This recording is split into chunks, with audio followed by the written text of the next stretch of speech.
Good morning, ladies and gentlemen. It is 8 a.m. on the 4th of November.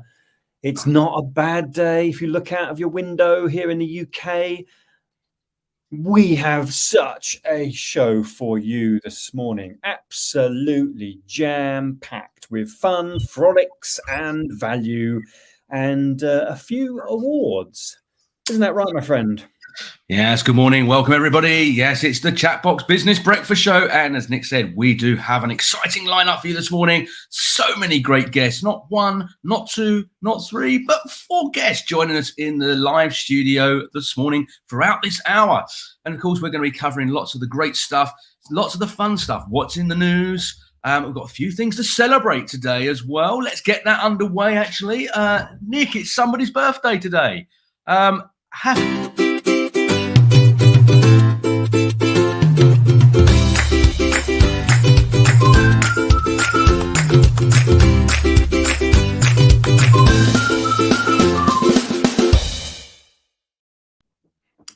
birthday. Loving it. Birthday's tomorrow, but I love that, mate. Thank you very much. So much. We should celebrate for more than just the one day, surely, these days. Oh, go on. We'll allow it. So today can be your preamble. Play it again. Play it again towards the end of the show because we've got such a busy show. We're going to have to be whipping through things quite quickly today to make sure we can squeeze all the great content in. So let's get things underway. I suppose it really does make sense to just have a look at the headlines in the newspapers today and see what they say. So let's kick off with The Sun, Anne and Rachel's countdown meltdown. I've had a quick peek into this. Yes, they had a bit of a Barney on set and they had to have their mic. It's one of those things. I mean, Nick, we're professionals. We'd never do that. You know, Imagine if we start having a row online. I guess good call. And I could do that, you see. I could just press the mute button and get rid of Nick. It's great. You have to unmute yourself, Nick. I muted you. Anyway, going on. The Times. Tory rebels over vote to block MP suspension in the Times. Shameless MPs sink back into sleaze. PM accused of corruption as rules on sleaze torn up. Nick, tell us a little bit more about what you found out here. Mate, it's ridiculous, right? So Owen Paterson, MP, seems to have broken lobbying rules. Cross-party standards committee says ban him for 30 days. Right, he's been lobbying on behalf of companies that he's associated with. Right, he says I've not had a chance to prove my innocence. The government say, well, you know, you've been shown the red card, 30-day ban. Forget that. We'll change the rules. So from an outsider's point of view, what it seems like, they don't like the decision, so they're changing the rules. Imagine if that happened in football. As Laura Kunzberg said, he's got the red card, but they've sacked the referee. Outrageous, mate. And how does this affect you, the way you might vote? You know, next year it's possible that the election will be brought forward and we'll be voting next year. You know, does that change the way you might vote? Does it take away your confidence in our government to lead and be professional? There's a question there. Rest of the papers, let's have a quick look. The Independent, again, it's still there. Tories vote to tear up the rule book on MP sleaze, but nice story here. Good has come from such a story which was devastating. Girl aged 4 found after 18 days missing. When I read this story initially, she was taken on a camping holiday from her tent where she was sleeping with her sister, and police managed to track down and find her in a house locked away. And yes, the good news is that she's back. I'm sure we're going to hear more on that story. I think you said, Nick, there was some audio out there that could be listened to and stuff like that. Yeah, so there's audio of when she's found. So a positive end to a dreadful story. And as many people fear, being a father of 2 as well, I could never imagine what that would feel like. To lose them in the supermarket is bad enough. To lose them for 18 days. It's just mind-boggling and blowing. Houston, we have a problem. Astronauts told to cross legs as Rocket Lou is out of order. That's a bit of a struggle, isn't it? You're on a spaceship and you need to go, and when you need to go, you need to go. In these difficult times, right? It's hard work these days to get hold of a tradesman. right? And that's from up the street. Imagine you on the space station, right? You're phoning your local plumber. Yeah, you got a problem. When can you pop round and have a look? Yeah. Any chance you can just jump on the next rocket? Have a chat to Ellen and see if you can borrow one of his spares or something like that. Richard Branson might better help out, or Jeff Bezos. He's got one sitting on the ground that prepared to take off. Get your toolkit, get your bag of goods, and come and join us and sort our loo out. Right. So that's the papers. Some good stuff and just some boring stuff, as always, in the news. We're going to skip past the news now. Let's talk a little bit about Diwali, Nick. It's Diwali time. We have a quick little video we're going to play. Here it is. Happy Diwali, everybody.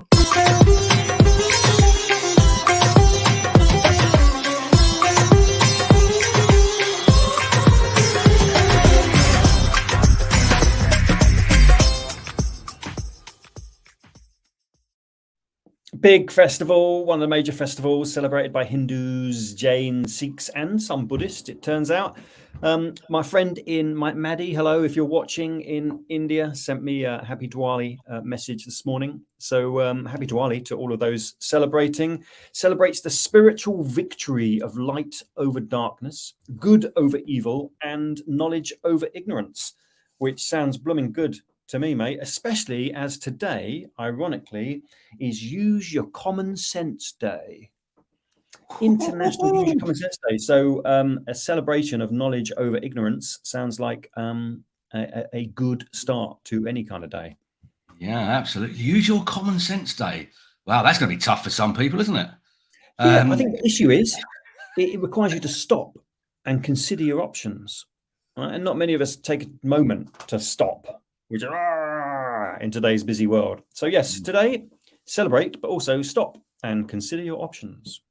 What else is it, Nick? Have you got any other things that are happening in the world today? Oh, mate, this is a bit odd, right? It's Men Make Dinner Day. Oh, okay. I do that quite often. I must admit, my wife does more of it than I do, but I do get involved.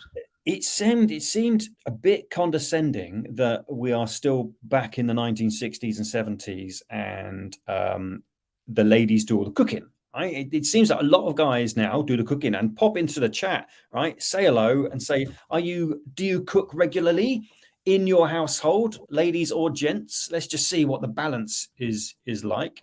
But anyway, the day recognizes blokes get in the kitchen, right? It's a bit condescending. So don't worry about making mistakes. Just have fun in the kitchen. But you're not allowed to barbecue or heat up leftovers. All right, that's what it says. This time of year, I'm not barbecuing. I'll give that a miss. Hello, Paula. Good morning to you too. Yes, like Paula Dan, you can put your comments into the chat.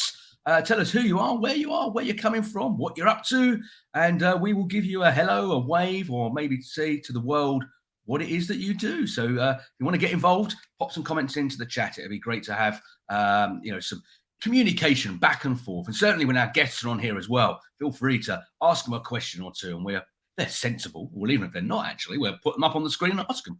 Yeah, interact, join the conversations. And I do believe Paula has been on stage recently. What a great joy that is to get back in front of a live audience. Great work. Absolutely. Right, Nick, I'm going to use my common sense. We're going to go to a quick ad break, and when we're back, we're going to get our first guest onto the show and get this show underway. Here we go.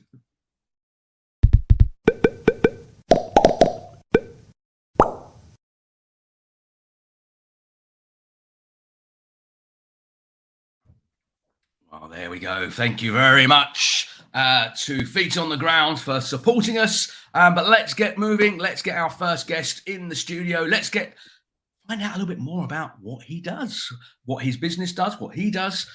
Man, this is exciting because this next guest, a friend, met him a few times. We have acquaintances that are friends as well. And what's really unusual about this, it's got some fame to his name as well. We're getting so good, Nick. We're bringing on the famous onto the show as well. So please welcome our first guest, Mr. Keith Morton from Morton Fitness. Good morning, Keith. Morning, David. Nice to see you again. And morning. Yeah, nice to see you. Nice to see you, Nick. Morning, Keith. Morning, Keith. I can see there's a lot of activity going on in the background this early in the morning. What on earth do you do, my friend? Tell us about Keith Morton and Morton's personal fitness.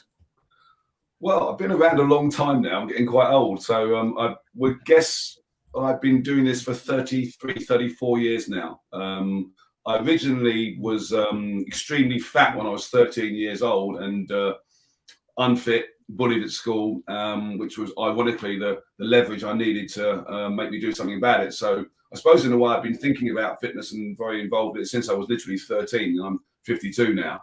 So, but in terms of personal training, I started personal training people from as young as 15 years old with just basic knowledge, became qualified, knowledgeable, got into karate really. It was my sport. My brother took me down to a local karate club to try and keep us to be able to defend ourselves, and I just quite liked it. And I'm not a thug at all, but I just took to it quite well and ended up being an international fighter and won various titles in karate, and that became my starting interest and into sport, and then moved into personal training in a bigger way. And it's just my life. And I ended up selling gym equipment, running a personal fitness business, which I still run to this day, which is in the background in Hutton.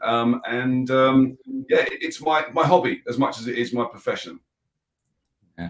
And it does, as Nick said, it looks busy out there. People are in for their morning stretch and workout, which is fantastic news. We are a nation trying to keep fit and get fit as well. I want to talk about your karate a little bit before we move on to some of the other things that you got involved with. I'm glad that we're in separate rooms. That makes it, virtually. That way I don't have to be, involved anyway, or you're showing me what to do, because otherwise Nick will say, come on, David, get up and show us your best moves. I know what Nick's like. But so when you say you were a champion, this was, at a young age as well. So you started out, maybe at, a young age practicing and getting into karate. I was very lucky because the karate club I went to was run and still is run by a friend of mine called Simon Kidd, who is probably one of the best instructors in the world at karate. So I was lucky to have the right start with that, and moved on to working with the British manager, particularly Donovan as well. And I think I was only about 17, 18 when they said come along to the British squad and just try out. And I became a junior international, and I was actually fighting at senior level when I was sort of 18, 19. So I did it at a young age. I just seemed to take to it quite well, and I became British champion 3 times at heavyweight senior level, and European team champion and individual European champion, individual silver medalist, should I say, but European team champion, and just loved it until about 23, 24, and I got heavily involved in training Frank Bruno. I was asked to be his fitness trainer and motivator to try and help him become world champion, which seemed to be eluding him. He'd had 3 attempts and failed. Through a friend, I was introduced to him. Well, would I take him for a trial session? I said, well, of course, I'll take Frank Bruno. And he's such a decent man. And we got on very well. And from that day on, I trained him 6 days a week, twice a day for years, and became one of his corner men and was his motivator. And he did win his world title finally, which was a fantastic moment. Yeah. Do you have the newspaper cuttings? I do. Yeah. I have loads. Tucked away in a bag. I'm not overly showy, and I've taught many celebrities over the years. It was a mission of mine when I was a young personal trainer. I thought I'd be better if I taught celebrities, and a bit naive really, because they're just normal people. In some cases, not all that normal, but actually worked with many. We share a friend of ours, David, who I worked with and saw quite recently. But Frank was the ultimate pupil. He would do everything you asked him to do. He was just doing a lot of the stuff that was wrong. And I worked closely with a man called George Francis, who sadly is dead now, but he was Frank's boxing trainer, and he was typical Rocky style, really, really tough man. He was in his 70s, and he was very reluctant, I think, first of all, to have some young personal trainer come along to get into the team. But he liked me a lot and said we could bring a lot to the table, and we can finally help Frank become world champion. And together we did. And something you can never take away. And through perseverance and determination, he became world champion. Yeah, the nation owes you a debt of gratitude, Keith, because when he became world champion, I think the whole nation could have wept. What a lovely fella. And it took a while, right?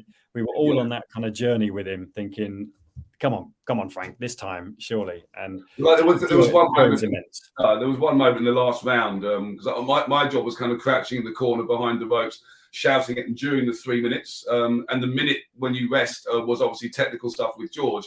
So I'd be talking to him the whole time, and he'd be listening to it. And it wasn't overly technical. I was to get your hands up, but just a familiar voice that he worked with, obviously through training. And but the last round he came down and he said to George something along the lines of, "I can knock him out." Now Frank was about 100 million miles ahead on points at the time, and just all he had to do was stand up, survive the last round, and finally he'd be world champion. And he still said to George, "I can knock him out in the last round." And I won't say what George said in response, but along the lines of, "You just keep doing what you're doing, keep punching, keep moving, hold him, go on one knee if you have to, but you don't try and knock this guy out. You survive one more round, and you will be finally world champion." And he listened, and he became world champion. And if you watch, one of my main roles was to, I suppose, shout at him and motivate him on the walk-in. So if anyone goes on YouTube and puts in Frank Bruno, Oliver McCall, you'll see some guy with a lot more hair then in those days shouting at him on the way in. And a quick story, I'll tell you, I never have chewing gum. I just don't do chewing gum. But I thought, well, for some weird reason, I'll put some chewing gum in my mouth and just it'll sort of make me look quite tough, I suppose, in a way.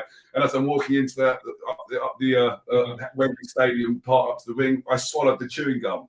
And the lesson was, don't ever exercise or move while you're having chewing gum, because I nearly suffocated, or nearly died. And that would have been the wrong stage to collapse on, really. But I made it through it. Yeah, you would have missed the fight of your life. I'm still here.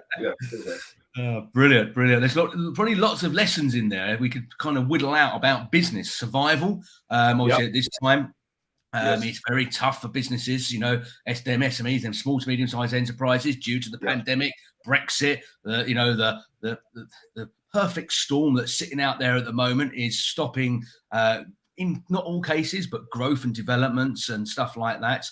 And I suppose when we're talking about survival, just keep going, just keep pushing. Don't try to go for that final knockout. Just keep doing what you're doing, keep it going well, and survive. And then at some point, you're going to get your breath back, and then you can carry on.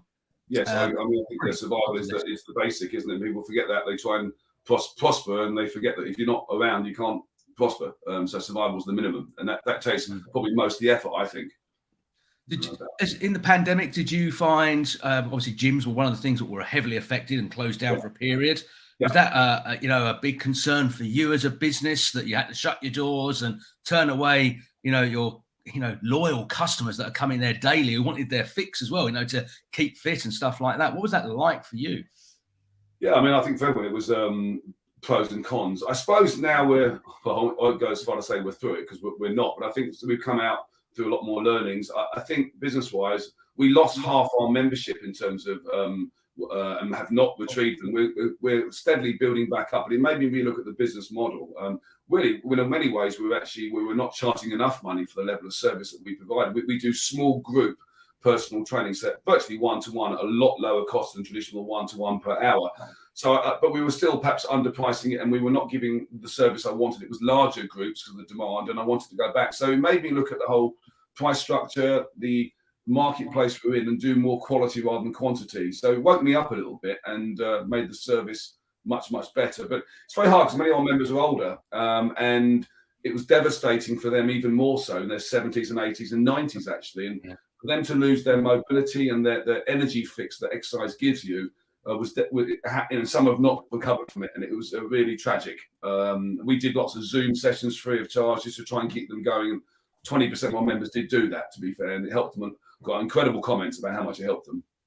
But I think energy is one of the key things, and I think energy is two things. I think it's physical and it's mental. I think it's attitude towards exercise, and people say, well, I don't want to do it, but it's something we just have to do. We're a living organism, and you've got to get your head around it and just fit it into your life, and don't make it too big a deal. Just fit it in and research what's right for you that you enjoy, and do it and make it a habit. And it's not easy. It's continual management as businesses. But I think there was more good than bad for me personally, looking back on lockdown, but it was tough. Yeah, really tough, physically, mentally for everybody. Yeah. Not just not being able to go out to start with, and if you're going out, you're just kind of going down the road, and just out of your standard kind of processes, and those people that regularly go to the gym, I reckon they were massively missed it. And I imagine they would have adopted some sort of home regime which may or may not be as effective.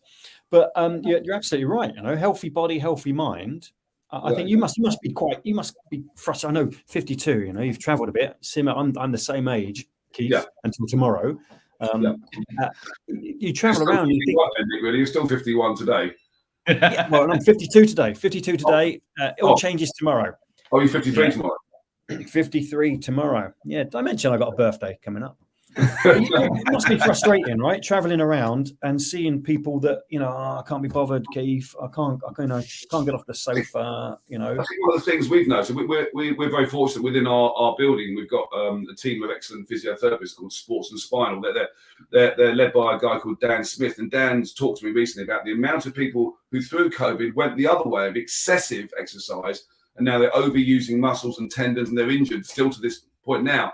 So I think it's a question of balance. I think the danger I find with people that come into our club who are so desperate, especially after COVID, of losing weight they've gained or getting fit for their business, they want to stop smoking, stop drinking, start exercising 6 times a week, having done nothing for months or years, and go on some major diet. And it's called fitness overwhelm, and they last a month.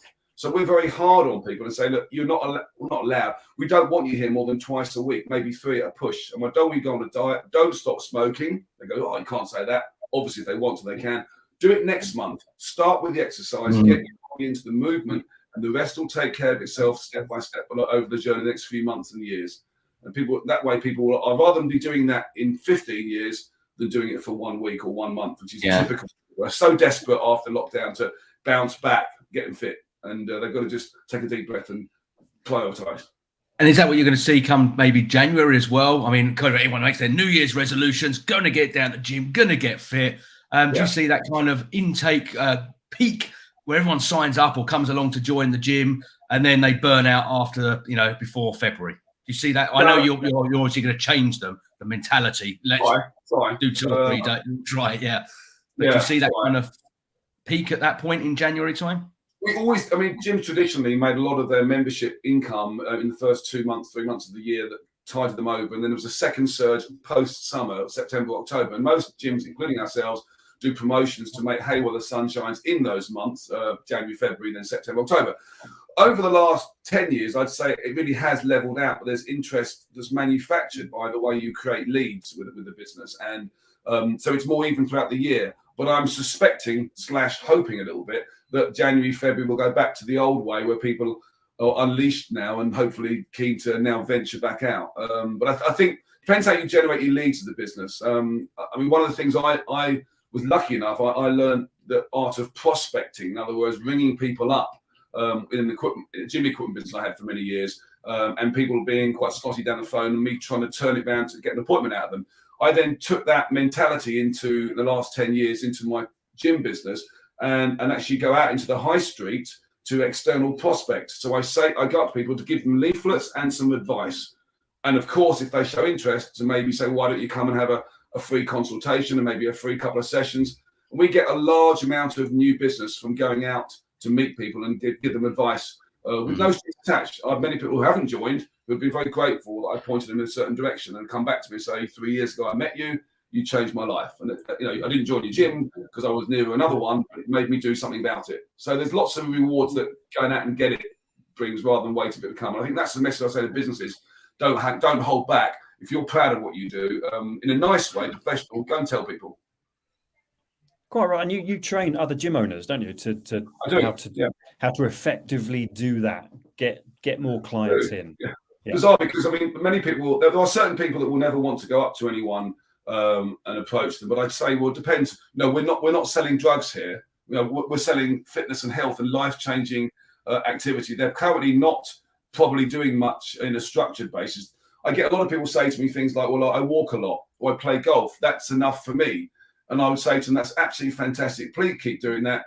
Do you do any exercises for your muscles? Are you strong and toned? How's your arthritis? What's your posture like? And then, of course, the floodgates open. They say, well, I don't do that, but I really have got a pain in my back and I'm really stiff as a board. And by the way, my diet's awful. And my stamina's not very good when I start pushing a bit harder because they just do walking at a steady pace.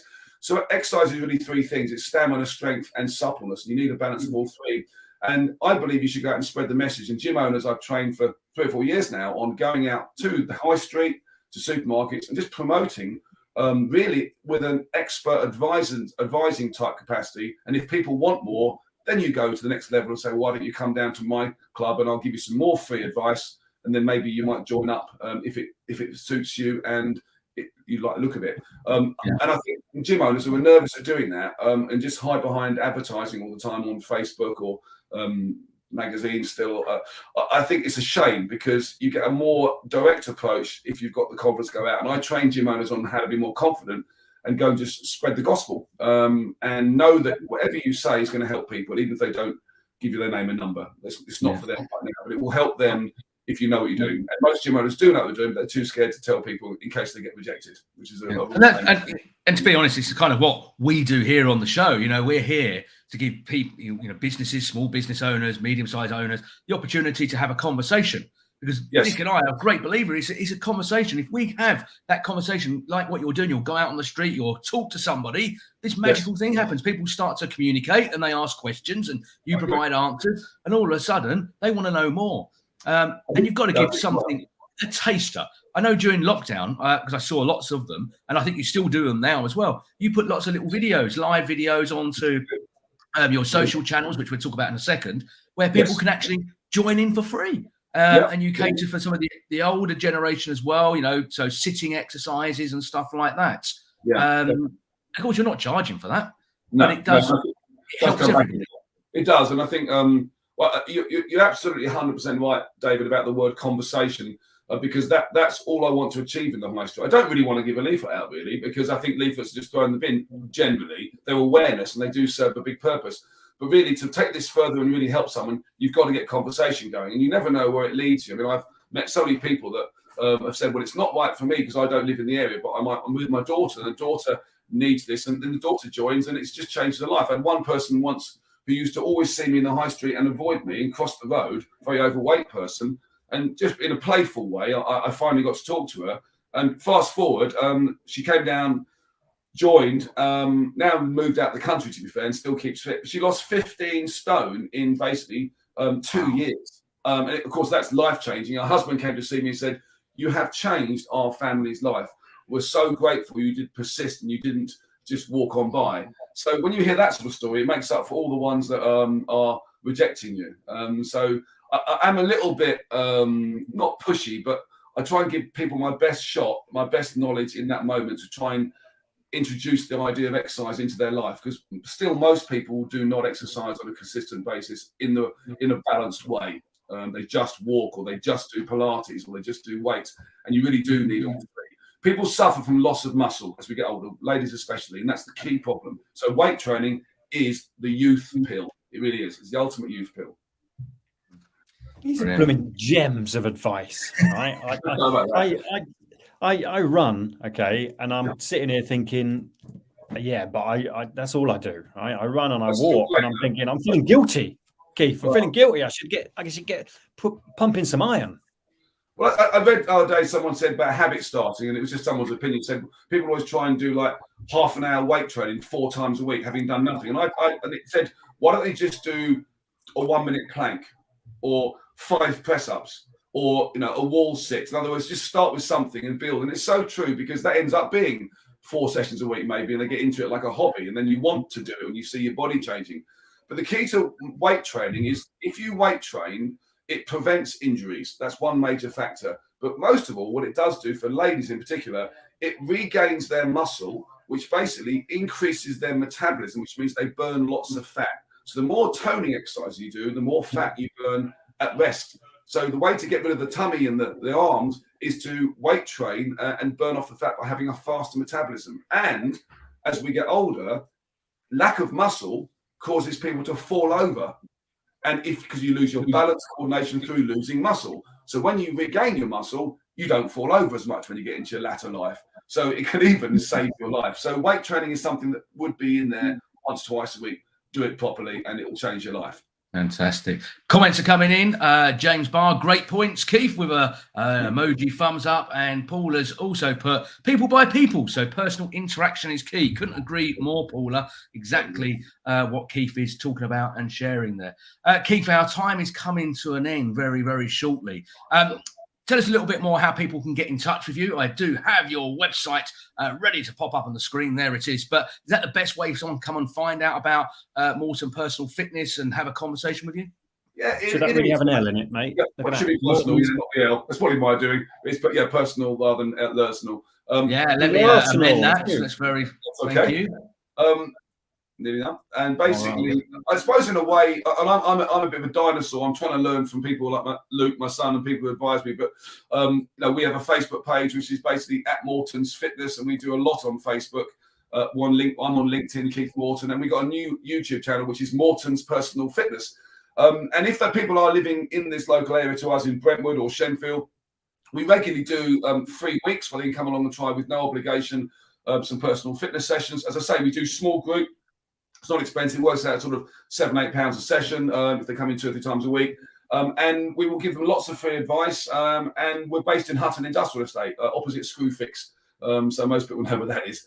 And we're happy to help people with advice. So either on website or basically YouTube or say Facebook's really good. And I'm putting a lot more on over the coming months because people seem to really like it. But I think the key thing is just to start and don't do this on your own. Although people say, well, by all means, go and play golf and go walking, great supplementary, but do the weights and take some advice on stretching from a trainer, someone who can help you. And don't think you need to do it on your own because you won't be consistent if you do these things on their own. You need that motivation. Top sports people have a guide and a coach. So why do people on the street don't think they need it? And all we are is an affordable personal training system. That's all. Brilliant. And one last question, Keith, to finish off today. We ask all our guests join us on the show. Give us one top business tip. Now, you've just given us probably about 30 over the last 20 minutes, but one top business tip in your experience over the years of running your business. If you could say to somebody or your younger self, you could go back in time, what would be one top tip that you would love to share? Work with the majority rule. Don't, you're going to get rejected by some people. Believe in yourself and work with the majority rule. You're not going to get every prospect booked in, every person to turn up, and every person then to buy your service. And you can sometimes, by not monitoring your stats, you can sometimes think it's a disaster. But when you do monitor your stats, you'll realize that the majority of people, if you're well systemized and you're improving yourself, will be buying if you're doing a good job. So I think don't try and win them all. Try and get 100%, but don't be too hard on yourself, knowing that if you get the majority of people to agree with you and buy into it, you're doing a great job. Always try to improve conversion, but work on the majority rule. There we go. Keith Morton, Personal Fitness, not Lersnal Fitness. Thank you very much for joining us today, sharing lots of great tips. Great to catch up with you. We'll have to catch up in person soon, Keith, and have a more formal conversation as well. So once again, thank you very much, and we'll catch you soon. Good luck. Well, Nick, there we go. Brilliant. Loads of top tips. Yeah, and great comments, everybody. Keep them coming in. Hello to David Dark, my friend, watching the show. Thank you very much. Great to have you on board as well. Keep those comments coming in. Love to see some audience interaction. Keith's absolutely right. Okay, it starts with a conversation, and you are here at the home of conversation. So yeah, let's keep those messages coming in. So up next, we're going to be talking about awards. Business awards. Now, let's just set the scene here. Firstly, some of you, we may have mentioned this once or twice in the past, that Chatbox Productions is a award-winning chat show with award-winning hosts. But today, it's not about us, because what we want to do is we want to share some of the other stories of other award winners. Actually, before we go on to that, what come up in my Facebook feed today? When Facebook puts these things up in your, 5 years ago, 10 years ago, this is what happened, and it puts the picture there. This come up, my younger self. There you go. A memory on Facebook 10 years ago. 10 years ago, I won Businessman of the Year awards. It's amazing how time absolutely flies by. Look very young and dapper then, a bit grayer on young top. And dapper, my friend. 10 years, 10 years. You know what it's like to win awards. Well, this is what I want to. We're asking our guests coming on very soon. What does it mean to them? Being an award winning, does it set you apart from your competition? I mean, I know what it means to me, and you know what it means to you, Nick. But I'd love to know what it means to our guests who are going to join us, because all our guests who are going to be joining us very shortly are all award winning and all recently won an award. And it was the Novo Awards, which was set up by the Best Growth Hub in Essex. So well done to them. And it was a great evening where they come along and they handed out some fantastic awards. We've got 3 of those people joining us in the studio very shortly. But what does it mean to you? If you're listening and watching this, have you won an award in the past? What did it mean to you when you got called up to pick up your award? Was you smiling away? Oh, Nick's just disappeared. Was you smiling away? Was you really enjoying the fact that you won that award? And what did it mean? How did it make you feel? And how did it connect with your customers? Welcome back, Nick. I thought you'd gone for your birthday. I pressed the button. That'll teach me, won't it? Don't touch the technology. I tell you all the time. So let's get on our award winners. What we're going to try and do, we're going to try and bring all of them into the show here now, and we'll find out a little bit about each of them and get their story about what they have done and achieved, and what they feel about winning their award a couple of weeks ago. So please welcome onto the show. I'll try and do this in some order here of fashion. Emma Jane, Sarah McKee-Harris, and Ben Smyth. Good morning and welcome everybody. Morning. Morning. I'm glad I'm back. I don't want to miss this. Yeah. Dear me. Welcome, everybody, and congratulations, first of all, on your awards. Emma, let's start with you. Tell us, who are you? What do you do? And what does winning an award mean for you? I'm Emma Jane, obviously. I run Essex Dog Training. I've been running Essex Dog Training since 2012. Started off with a couple of classes, and winning award was I was left speechless, which anyone that knows me, it's not something that I do very often, is become speechless, but I was left speechless by it. Fantastic news, right? So you do dog training, you do home support, you have online options for all things dogs, you've got dogs, you're an agility expert, your dogs are podiumed at Crufts. You've known success, right, Emma? Sounds awesome, right? Thank you. Yeah, I guess it is. It's not something that I sit down and think about very often. I think we all get caught up in the day-to-day stuff. The pandemic was great for me. When we walked into the pandemic, I was faced with losing my business, basically. The same as most of us were. And it gave me time to sit and assess where the business was going. I didn't want to live hand to mouth. I wanted to push forward.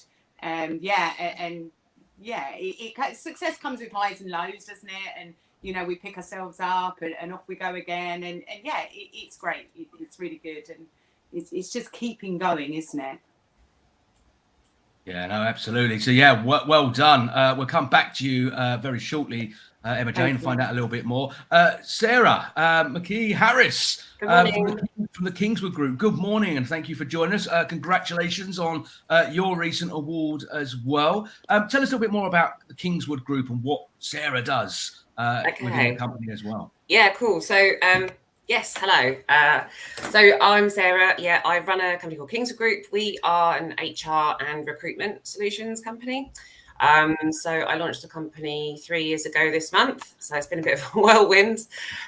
So a bit of a newbie compared to some people, but we've been able to steadily grow. Obviously, COVID hit us as well, but I guess we had 2 sides to the business. We had the recruitment side and we had the HR side, and recruitment fell off a cliff. But HR, everybody suddenly needed us, and we reacted quickly to that. We didn't know what furlough was either at the beginning, but now we are all experts. So last year was really, well, the last 18 months have been busy for us.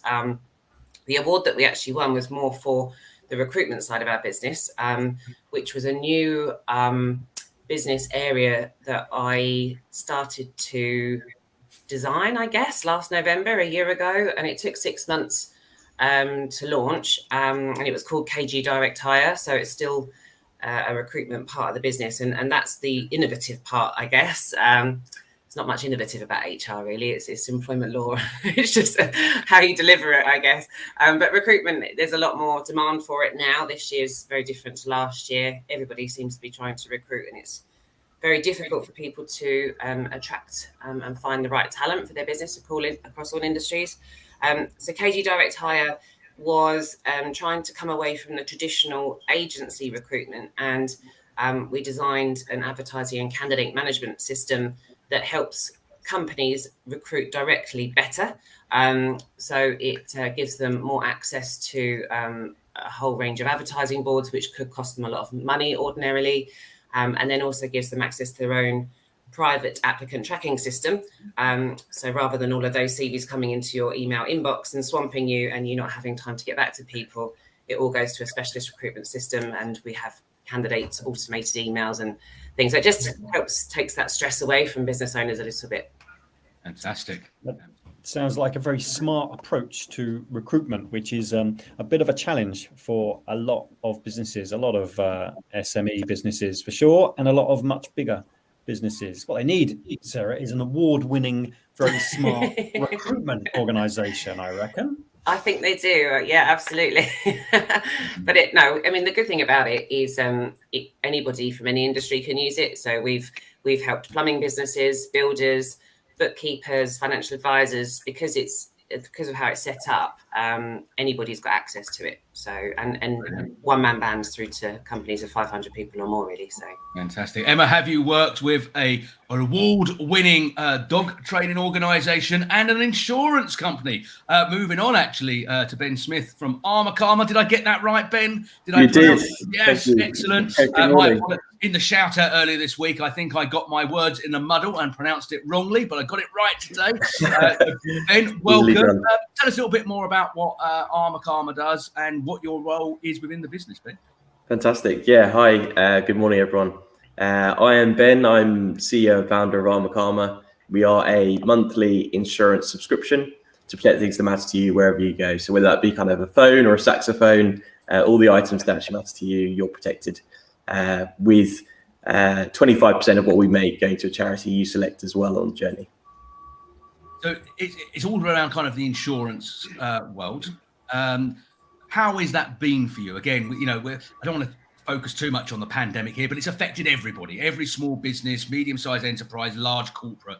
How did that affect you in the insurance world?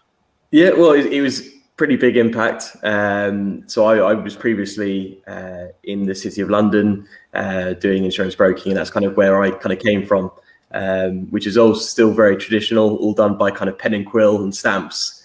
So doing this is quite different. But when we actually originally set to launch, we established in 2019 with a view to go live in 2020. However, the pandemic had something different to say about that, and it delayed us by about 12 months. Which as a startup is never easy, and you definitely had to tighten the belt, I think, to survive. But lo and behold, this April we launched. So all upwards from there. Obviously, winning an award now is always nice. After all of that and tightening the belt, so hopefully all been worthwhile. Sounds great, Matt. It sounds like insurance with a heart. Okay, yeah. Which you've got to look far and wide to find insurance with a heart, I imagine. So from a public's point of view, it sounds like a good move. And yeah, absolutely. I think they should trust an award-winning insurance company, surely. Absolutely. I think having a heart at this stage is just so important. It's a area, I think, in finance that's treated with some skepticism. Insurance it's a bit of a grudge purchase. I don't think anyone really enjoys buying insurance. So to be able to do some good with that purchase as well, I think is really important. No, absolutely. Now, out of interest, how many? I can see yours in the background, Emma, sitting there in pride place. Yeah, I know it's all back to front, isn't it? So that I can see it sitting there. Nick, give us you got look, there it is. So each of you picked up a we've nicknamed ours, by the way. It's called Ernie. And Nick and I are having to share it. So Ernie has two dads. That's our hashtag. What did it mean to you individually when you went up there and received your awards? How did it make you feel? Tell us in your own words. We'll go back to Emma first off, as Emma's got hers perfectly positioned on the windowsill behind. Just need to make sure that I point in the right direction, though. Yeah, I guess, but you know, I think the hardest thing for me, when I left school, I went into the corporate world. I worked in the city, but after the children, I retrained into a very practical job. And you know, being a dog trainer, but embracing technology and building a business and becoming a business person, I kind of felt, so I was speechless. I was very proud of the team and what we'd achieved, but I also felt, wow, I'm actually here amongst business people. So that was a big thing for me. You know, actually, I'm not just a dog trainer. You know, the dog training world has gone absolutely crazy. Everybody owns a dog now. You know, it's phenomenal. It's great. But I'm starting to take more of a back seat on the dog training side and running a business. Yeah, it was great. And of course, it was our first night out, wasn't it? After a couple of years as well. So we had a really good time. So yeah, it was amazing. Yeah, brilliant. I see that Emma, the business side. I know in your notes to the show, you said one of your proudest moments is getting a call from your dad saying, "I'm speaking to Emma, the managing director." And it must be quite a leap going from what looks like kind of a hobby into something. It very much started as a hobby, and it is my hobby. And I'm very passionate about supporting dog owners. We deal with a lot of mental health because people, generally, if they have dogs, when they call us, they've got to the end of their tether, and they want us to help. So we're very much kind of offering a family type support. When my dad rang me, it was quite immense. And as you say, it's a hobby that I turned the business into, and going from living hand to mouth, standing in a field, getting soaking wet, not knowing when the next penny was, to kind of sitting here talking to you guys. I'm like, thank you, I'm not worthy type thing. But it's really, really good. It's amazing. And I'm looking forward to the next step forward. Yeah, I'm excited about the next step. You know, Canine Life Skills book series, franchising. That's already out. They're already out. Yeah. This is phenomenal stuff, Emma. You should get another award. Have a word. Have a word with them. Next year, maybe. Next year. Absolutely. There's plenty of awards out there that you can enter. Of course, we're talking about the Novo Awards at this particular time. Have any of you been award? Well, eventually we'll come to Sarah before we ask questions. Sarah, how did it make you feel when you went up to get your award? Well, one of my colleagues was videoing it, and it just captured it entirely. I love it. I keep watching the video back because it's just hilarious. My face, I'm just sitting there going, "We're not going to win. We're not going to win." And then they said it, and then there was this moment, and I was like, "Wah!" Literally. So I think the pictures say more than words. To be fair, that's how much it meant. As everybody has experienced, it's been a really hard, long slog. And throughout the last year, I've been like, why did I decide to take on another business? Why did I decide to do this? What am I doing? And my accountant said to me, no more, don't do any more now. That's it. I was like, okay. But no, as I said, I a bit like Emma, was completely speechless apart from some screaming. But no, it's just so lovely to be recognised. We all work really hard, and just having a little bit of recognition for it is lovely. I have got mine, by the way. It sits next to me. And I probably understand why you call yours Ernie, but I won't say any more because I'll get into trouble.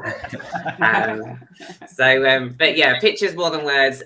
Just absolutely fantastic. It's given me the confidence and just the energy to kind of keep going with it and keep developing it, because it's obviously it's something that people really want. So great news. And Ben, this must be brilliant, mate, because you say you started the business in April, and then the next thing you know, you're dusting off your glad rags and mixing with the rest of us. It's amazing. How did it feel getting up there? Definitely unexpected. Yeah, definitely unexpected. I think, launching in April and then a whirlwind of this kind of thing, which is just brilliant. So as soon as I heard Culture Club, Karma Chameleon being played in the loudspeaker, I kind of knew it was us. But it was really nice to have. And like Sarah, had someone filming it, which is kind of shows the moment in which, you just don't expect it at all. So it was really nice to win it.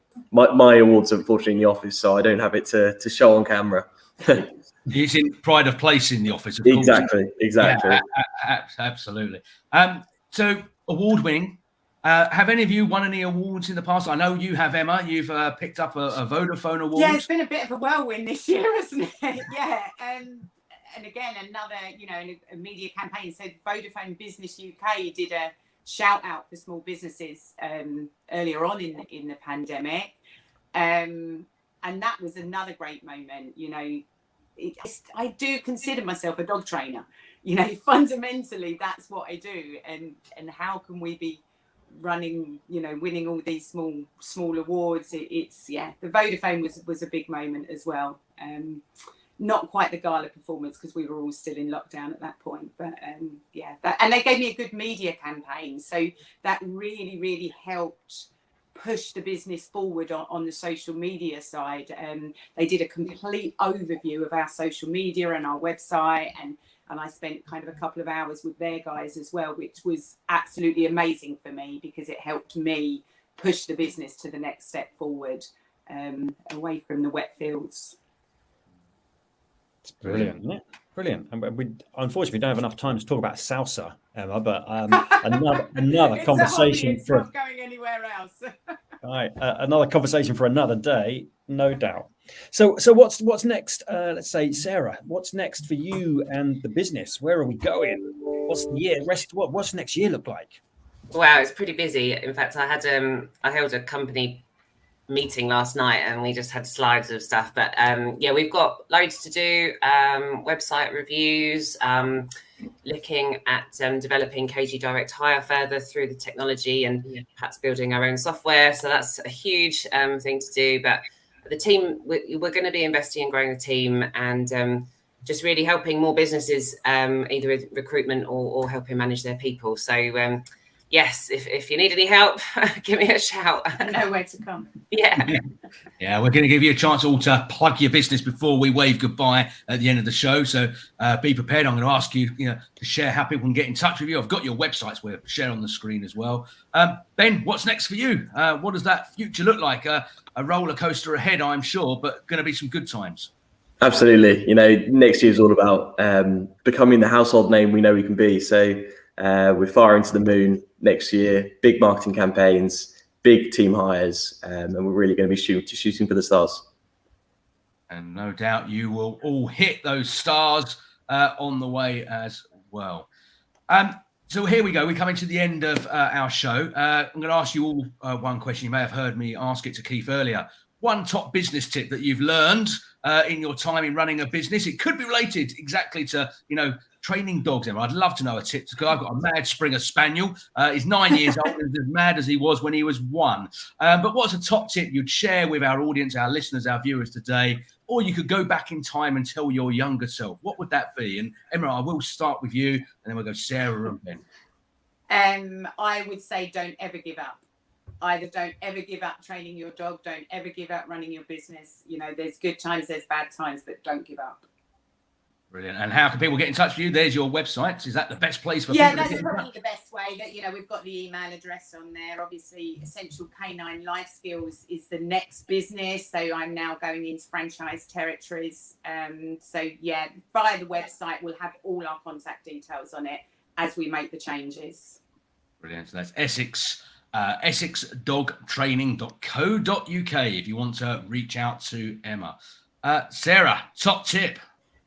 Okay, mine is more around managing people, but invest in your people. You don't have to spend a lot of money in it, but your employees will make your business a success.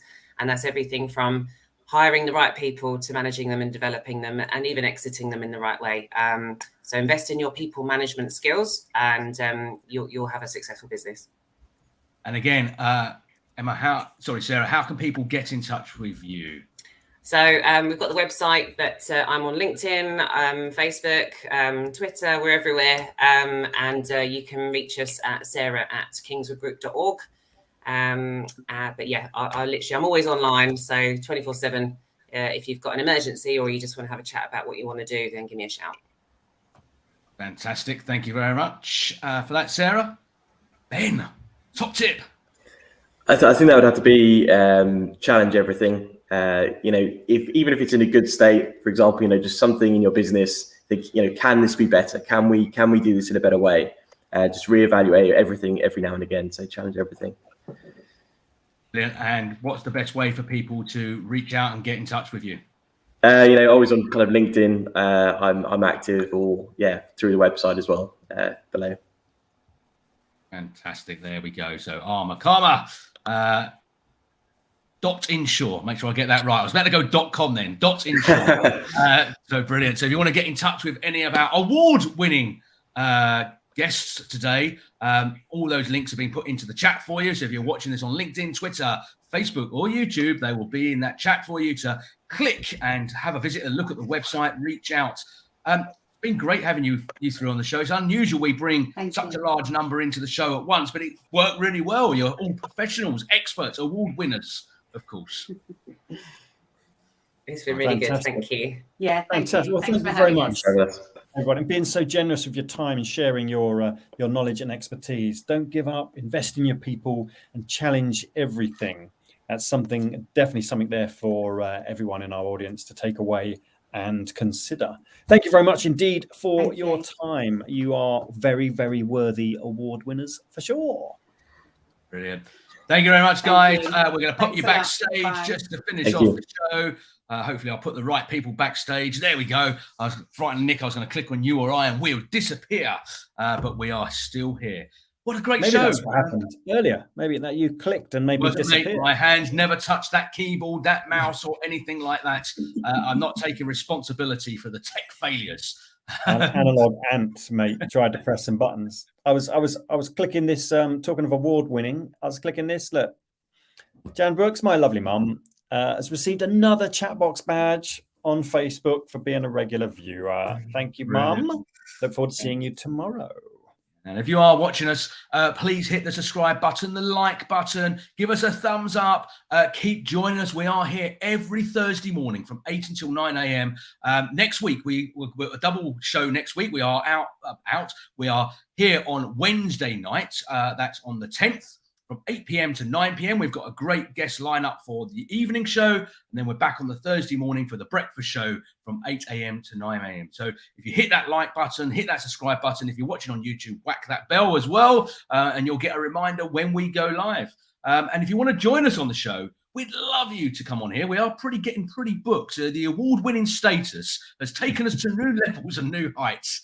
But if you are interested in joining us on the show, we do have a couple of spaces in December. You can go to the website chatboxproductions.com, go to the join the show button, pop in some details. That will get sent through to us. Or you can email us at hello@chatboxproductions.com.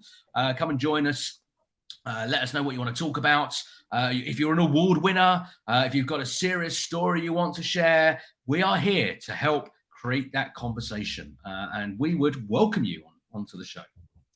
A couple of comments still coming in.